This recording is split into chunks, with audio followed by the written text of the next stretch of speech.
Welcome guys GK MCQs MK channel में आपका बहुत बहुत स्वागत है। आज के इस वीडियो में हम डिस्कस करने वाले सेमी कंडक्टर एमसीक्यूज, ठीक है।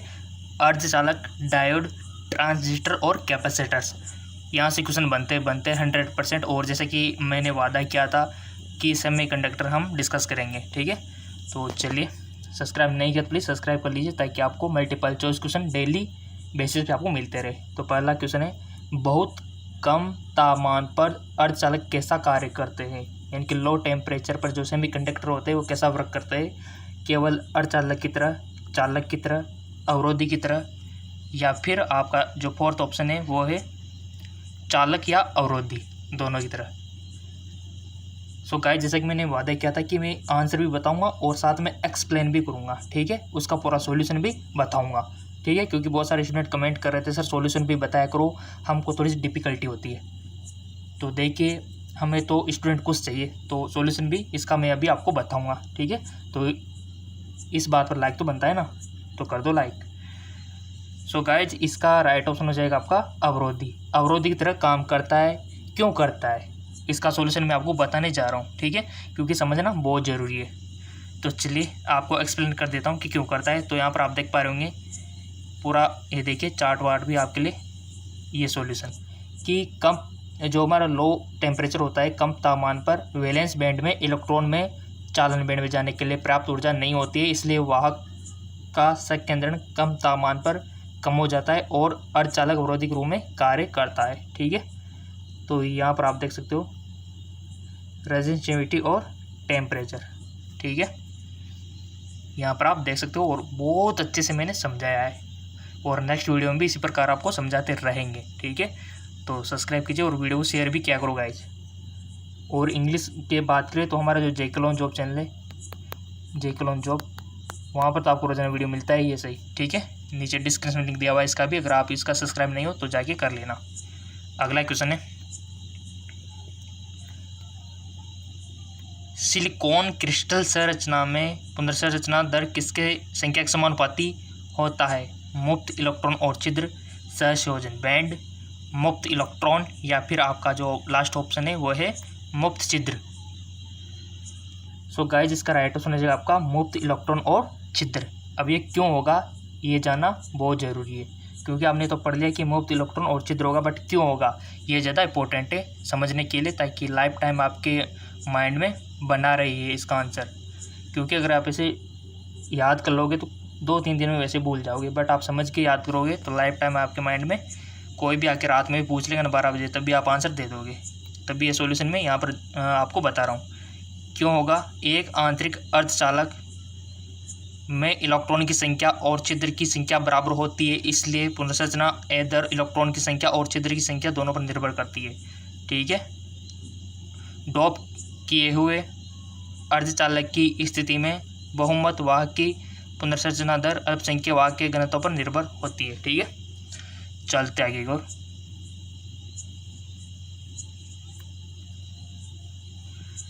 नेक्स्ट क्वेश्चन है आपका, यदि छिद्र और इलेक्ट्रॉन का प्रभावी द्रव्यमान समान होता है, यदि छिद्र और इलेक्ट्रॉन का प्रभावी द्रव्यमान समान होता है तो अंतस्थ अर्धचालक में फर्मी स्तर EF क्या है। तो यहाँ पर दिया हुआ है EC minus EV, EC plus EV, EC plus EV upon 2, या फिर EC माइनस EV अपॉन 2। आपको राइट ऑप्शन चूज कर लेना है। सो गाइज, आई होप आपने कर ही लिया होगा। सिंपल सा क्वेश्चन हो जाएगा, EC प्लस हो गया माइनस होगा, पहले तो आपको ये बताना है। सो गाइज, इसका प्लस ही होगा, EC प्लस EV अपॉन 2। क्यों होगा तो इसका सॉल्यूशन मैं आपको बताने जा रहा हूँ, क्योंकि बहुत सारे स्टूडेंट पूछेंगे सर होगा EC प्लस EV होगा अपॉन 2 होगा तो क्यों होगा। तो ये चलिए सॉल्यूशन देख लो क्यों होगा। तो ये पूरा आपके सामने है। अर्धचालक में फर्मी स्तर इस प्रकार दिया हुआ है, अवधारणा ये है, और पूरी चीज़ यहाँ पर एक्सप्लेन की हुई है कि यहाँ पर EC क्या है, EV क्या है, K क्या है, T क्या है, NC क्या है, ताकि हमारे स्टूडेंट को कोई भी दिक्कत ना हो, हमारे प्रिय स्टूडेंट को दिक्कत नहीं होनी चाहिए, क्योंकि उनका फ्यूचर ब्राइट बनाना है। क्लियर। फिर भी कोई दिक्कत रहती है तो कमेंट बॉक्स भी दिया हुआ है यूट्यूब ने। तो बहुत बहुत धन्यवाद। तो इस प्रकार से इसका हल करने पर आप आंसर ये पाओगे जो कि हमने देखा था, थोड़ा सा लॉन्ग है। ये देखिए ये आ गया EC पॉजिटिव यानी प्लस EV/2, ठीक है। तो वो इसलिए है, राइट। हाँ कुछ न्यूमेरिकल आ जाते हैं लॉन्ग, बट ज़्यादातर नहीं आते, आपको डरने की बात नहीं है, ठीक है। एक दो को तो आ ही जाते हैं, एक दो तो चलते हैं, ठीक है। ज़्यादातर नॉर्मली क्वेश्चन आपसे पूछे जाते हैं। अगला क्वेश्चन है, एक जंक्शन पर निर्मित विभव V0 किस पर निर्भर करता है? डोपिंग घनत्व और तापमान, केवल तापमान, जंक्शन का अनुप्रस्थ काट, केवल डोपिंग घनत्व। तो आपको राइट ऑप्शन यहाँ पर चूज कर लेना है। कर लिया होगा, सो इसका राइट ऑप्शन हो जाएगा डोपिंग घनत्व और तापमान दोनों पे, ठीक है। क्यों करता है वो हम देख लेते हैं, क्यों का आंसर तो यहाँ पर दिया हुआ है। यहाँ पर कुछ इमेजेस थी बट वो ओपन यहाँ पर दिख नहीं पा रही है, कोई दिक्कत नहीं, चलते आगे और। PN जंक्शन के विपरीत अभिनंद संचालन के दौरान प्रवाहित होने वाली कम विद्युत धारा को के रूप में, यानी कि यहाँ पर रिक्त स्थान है गाइज, ये रिक्त स्थान है, धारा को यहाँ पर क्या आना चाहिए के रूप में जाना जाता है, जो रोध वोल्टता फिर खालिस्तान होता है। तो यहाँ पर पहला खालिस्तान में क्या आएगा और दूसरे में क्या आएगा ये आपको देख लेना है, राइट। तो चलते, इसका राइट ऑप्शन क्या होगा? विपरीत विद्युत धारा पर निर्भर, विपरीत विद्युत धारा के स्वतंत्र, वाहक विद्युत धारा पर निर्भर, या फिर वाहक विद्युत धारा के स्वतंत्र।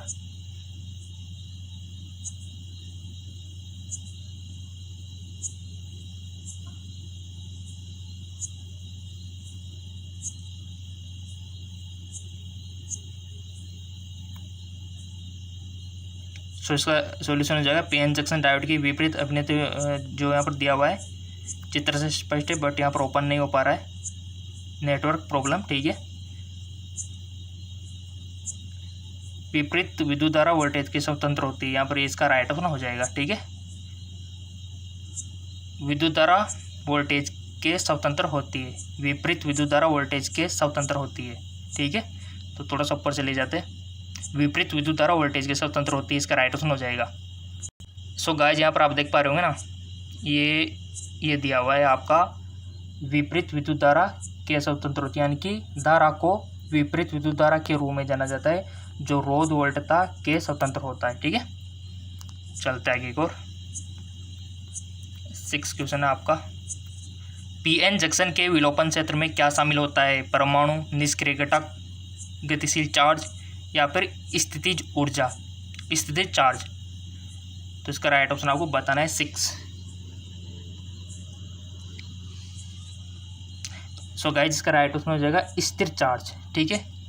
अब आप बोलेंगे सर क्यों होगा, तो चलिए ये इसलिए होगा, सॉल्यूशन में आप देख सकते हो कि P क्षेत्र से छिद्र PN जंक्शन पार करते हैं और N क्षेत्र पर इलेक्ट्रॉन के साथ पुनः संयोजित हो जाते, उसी प्रकार इलेक्ट्रॉन N क्षेत्र जंक्शन को पार करते और P क्षेत्र में छिद्र के साथ पुनः संयोजित हो जाते, इसलिए उनके पुनः संयोजन के कारण जंक्शन के पास क्षेत्र का किसी भी गतिशील चार्ज वाहक से रहित होता है, इसलिए PN जंक्शन के विलोपन क्षेत्र में स्थिर चार्ज शामिल होता है, इसलिए उसका आंसर स्थिर चार्ज आया था, राइट। कोई दिक्कत होनी नहीं चाहिए। और अगले जो वीडियो आएंगे ना वो भी इसी प्रकार आपको मिलेंगे सॉल्यूशन के साथ, ठीक है। तो सब्सक्राइब करके बेल आइकन पर प्रेस। एक केंद्र में टेप किए गए पूर्ण तरंगदिष्ट कार्य के आउटपुट में केवल क्या होगा? सम हार्मोनिक्स, विषम हार्मोनिक्स, या फिर आपका सम और विषम हार्मोनिक्स, या फिर आपका कोई हार्मोनिक्स नहीं।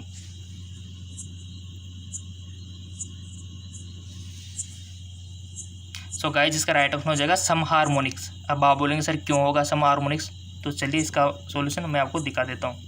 ये इसलिए होगा क्योंकि पूर्ण तरंगदिष्ट कार्य का आउटपुट एक सम फंक्शन होता है, इसलिए फूरियर श्रृंखला विश्लेषण में हम जानते हैं कि सम फंक्शन से भी हार्मोनिक्स होता है, इसलिए FWR के आउटपुट में केवल सम हार्मोनिक्स ही शामिल होते हैं, राइट।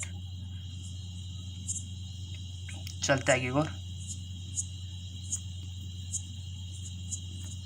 अगला क्वेश्चन है आपका। आपतित प्रकाश तीव्रता में वृद्धि के साथ अग्र अभिनत फोटोडायोड में डायोड विद्युत धारा पर क्या प्रभाव पड़ता है? यह कम होता है, यह बढ़ता है, यह समान रहता है, निर्धारित नहीं किया जा सकता। तो इसका राइट ऑप्शन क्या होगा? पहले आपको वन थॉट सिलेक्ट कर लेना है, आपका जो भी माइंड कर रहा होगा। सो आई होप आपने कर लिया होगा। इसका राइट ऑप्शन हो जाएगा यह समान रहता है। कैसे रहता है, चलो जान लेते हैं। जब फोटोडायोड अग्र अभिनीति होता है तो यह एक समान डायोड के रूप में कार्य करता है और आपतित प्रकाश तीव्रता डायोड विद्युत धारा को प्रभावित नहीं करती है, राइट। ठीक, तो चलते आगे और। कौन से डायोड की विशेषता में ऋणात्मक प्रतिरोध का क्षेत्र होता है? फोटोडायोड, टनल डायोड, या फिर विराक्टर डायोड, या फिर आपका जेनर डायोड। राइट ऑप्शन क्या होगा इसका? सो गाइस, इसका राइट ऑप्शन हो जाएगा टनल डायोड। अब आप में से स्टूडेंट पूछेंगे सर टनल डायोड ही क्यों होगा? तो चलिए इसका सॉल्यूशन देख लेते हैं। तो यहाँ पर आप देख पा रहे होंगे, अधिकतम बिंदु और मध्यम बिंदु के बीच के क्षेत्र में विद्युत धारा में टनल डायोड में वृद्धि के साथ साथ अग्र अभिनीति वक्रता में वृद्धि होती है। इसलिए टनल डायोड अधिकतम विद्युत बिंदु और मध्यम बिंदु के ऋणात्मक प्रतिरोध दर्शाता है, राइट। तो जेनर डायोड इसलिए होगा, टनल डायोड इसलिए होगा, ठीक है। चलते आगे और। शक्ति आपूर्ति का उर्मी गुणांक किसका माप होता है? उसकी फिल्टर दक्षता, उसका वोल्टेज विनिमय, उसके आउटपुट की शुद्धता, या फिर डायोड रेटिंग।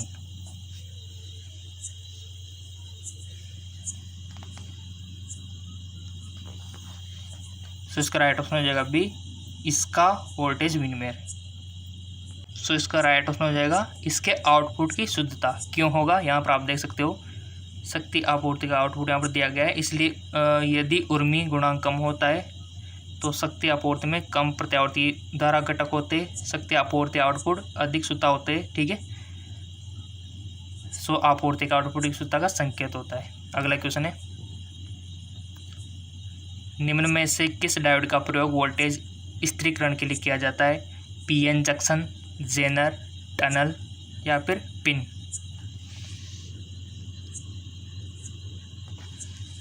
सो इसका राइट ऑप्शन हो जाएगा जेनर। क्यों होगा? यहाँ पर देख सकते हो, जेनर डायोड की IV विशेषता इस प्रकार दर्शाई गई है, ये वाली, जो कि आपको बहुत इंपॉर्टेंट है, याद रखनी चाहिए, VI की, ठीक है। ये होती है जेनर डायोड की। ब्रेकडाउन भी यहाँ पर दिया हुआ है, कितना इंपॉर्टेंट है ये ग्राफ। जब जेनर डायोड विपरीत अभिनत होता है तो इसके वोल्टेज V2 समान रहता है, इसलिए जेनर डायोड विपरीत अभिनीति में वोल्टेज स्थिर की तरह कार्य करता है, राइट। अगला क्वेश्चन है, 3 BJT विन्यास CB, CE और CC में CB में मिलर प्रभाव नहीं होता है, इसलिए उच्च बैंड होते हैं। CC में छोटी बैंड विड्थ होता है, या फिर मिलर प्रभाव के कारण CB, ये इतना इंपॉर्टेंट नहीं है, इसको आप मिस कर सकते हो क्योंकि ये बहुत ही लॉन्ग क्वेश्चन पड़ जाएगा एम्पायर का, क्योंकि इस प्रकार का ये ज़्यादा ही हार्ड है, ठीक है। बट आप देख सकते हो, इसका राइट ऑप्शन हो जाएगा उच्च और बैंड विड्थ होती है। ये तो आपकी बुक में मिल जाएगा आपको, ठीक है। चलते आगे को। सामान्य बेस विन्यास में जुड़े हुए ट्रांजिस्टर में क्या होता है? सामान्य बेस विन्यास से जुड़े एक ट्रांजिस्टर में क्या होता है? उच्च इनपुट प्रतिरोध और कम आउट प्रतिरोध, उच्च इनपुट प्रतिरोध और उच्च आउट प्रतिरोध, कम इनपुट प्रतिरोध और उच्च आउट प्रतिरोध, कम इनपुट प्रतिरोध और कम आउट प्रतिरोध। तो इसका राइट ऑप्शन क्या हो जाएगा? उच्च इनपुट प्रतिरोध और कम आउट प्रतिरोध।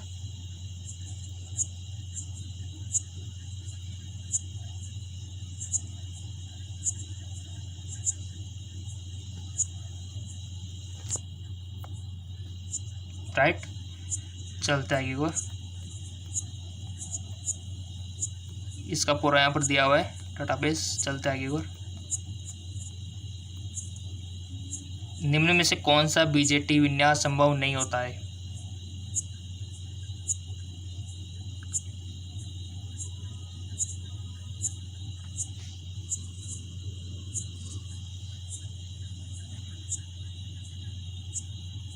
सो इसका राइट ऑप्शन हो जाएगा सामान्य विद्युत धारा विन्यास, राइट। चलते आगे और क्यों होगा इसका सॉल्यूशन देख सकते हो। बीजेटी में 3 विन्यास इस प्रकार दिए हुए थे कॉमन इमीटर, तो इसलिए होगा। ठीक है, ये आप पूरा पढ़ सकते हो। ठीक है ना, तो सब कुछ एक्सप्लेन किया हुआ है, फुल डिटेल एक्सप्लेन। अगला क्वेश्चन है आपका 15वां। जब एक बीजेटी स्विच के रूप में उपयोग किया जाता है तो उसके संचालन मोड के बीच कौन सा स्विच होता है? विच्छेदन और सक्रिय क्षेत्र, विच्छेदन और संतृप्ति क्षेत्र, या फिर सक्रिय और संतृप्ति क्षेत्र, या फिर सक्रिय में विभिन्न संचालित बिंदु। सो इसका राइट ऑप्शन हो जाएगा आपका विच्छेदन और संतृप्ति क्षेत्र। राइट, क्यों होगा आप यहाँ पर देख सकते हो। अनुप्रयोग बीजेटी और संतृप्ति में संचालित होता है। राइट, चलते आगे और एक ट्रांजिस्टर विद्युत धारा एम्पलीफायर के रूप में किस प्रकार कार्य करता है? ऑप्शन आप देख सकते हो। इसके एमीटर बेस जंक्शन और संग्राहक बेस जंक्शन दोनों अग्र अभिनीति में होते। इसके एमीटर बेस जंक्शन और जो संग्राहक बेस पतले जंक्शन दोनों विपरीत अभिनीति में होते। इसके एमीटर बेस जंक्शन अग्र अभिनीति जबकि संग्राहक बेस जंक्शन विपरीत अभिनीति पर होते हैं। राइट, इसका एमीटर बेस जंक्शन विपरीत अभिनीति जबकि संग्राहक बेस जंक्शन अग्र अभिनीति होते हैं। तो बहुत अच्छा क्वेश्चन है।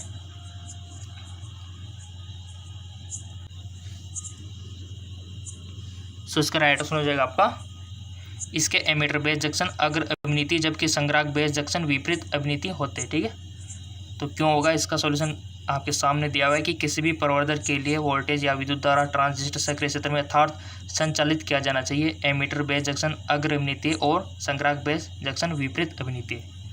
अगला क्वेश्चन है एपारसी युग्मित एम्पलीफायर की ऊपरी विच्छेदन आवृत्ति मुख्य रूप से किस पर निर्भर करती है? सिंगल स्रोत की आउटपुट धारिता, आंतर इलेक्ट्रोड और जो स्टेशन धारिता, या फिर युग्मित संधारित्र, या फिर एमीटर बाईपास संधारित्र। सो इसका राइट ऑप्शन क्या होगा? सो इसका राइट ऑप्शन हो जाएगा युग्मित संधारित्र। राइट, क्यों होगा वो तो हम बताएंगे सही, क्योंकि स्टूडेंट का डाउट क्लियर करना हमारा मकसद है। ऊपरी, इसलिए ऊपरी विच्छेदन, सॉरी गाइस ये इंटरनेट की प्रॉब्लम से खुल नहीं पा रहे हैं यहाँ पर इमेजेस, नहीं तो और अच्छा आपको समझ में आता। इसको हम सॉल्व करेंगे ताकि आप 5G का भी जुगाड़ करेंगे कैसे कैसे ब्रॉडबैंड का, ताकि यहाँ पर ओपन हो सके, लाइक आएंगे। और आपके अच्छे खासे व्यूज आते हैं तो वो भी हम कर देंगे, डोंट वरी, ताकि इमेजेस भी यहाँ पर ओपन हो जाए तो आपको और अच्छा समझ में आ जाए। ठीक है, चलते आगे और कैस्केड एम्पलीफायर निम्न में से किसका एक बहुस्तरीय विन्यास होता है? तो ये इंपॉर्टेंट इतना नहीं है, आप देख सकते हो, बट इसका आंसर आप देख सकते हो कि CE/CB विन्यास होता है। ठीक है, आंसर ये होगा इसका। एक शॉर्ट की डायोड क्या होता है? तो बच्चों वाला क्वेश्चन है, बच्चों वाला क्वेश्चन है और नहीं तो क्या। क्यों है यहाँ पर देख सकते हो, पूरा डिटेल यहाँ पर दिया हुआ है इसका। वीडियो को पॉज करके स्क्रीनशॉट ले लीजिए इसका, ताकि आप आराम से पढ़ सको। अगर मैं पढ़ूंगा यहाँ पर तो वीडियो बहुत ही लंबा हो जाएगा, क्योंकि हम अभी तो केमिस्ट्री भी करनी है, बायो में बॉटनी भी करनी है, जूलॉजी भी करनी है, सारा कुछ हमें तो करना है। ठीक है, तो इसका स्क्रीनशॉट ले सकते हो आप, ताकि और ज़्यादा MCQ हम करवा सके आपको। और लास्ट इंपॉर्टेंट क्वेश्चन है आपका, कमरे के तापमान पर अंतर्निहित वाहक एकाग्रता सिलिकॉन की तुलना में जर्मेनियम में अधिक है, क्योंकि सिलिकॉन में वाहक गतिशीलता जर्मेनियम से अधिक होती है। जर्मेनियम में ऊर्जा अंतर सिलिकॉन में कम होता है। जर्मेनियम की परमाणु संख्या सिलिकॉन से अधिक होती है, या फिर जर्मेनियम का परमाणु भार सिलिकॉन से अधिक होता है।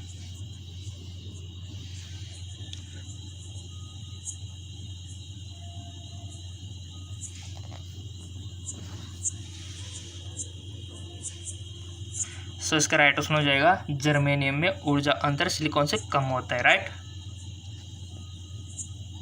है कि नहीं? इसका सॉल्यूशन आपके सामने दिया हुआ है कि अंतर्निहित अर्धचालक में वाहक संख्या अंदर ऊर्जा अंतर पर निर्भर होता है।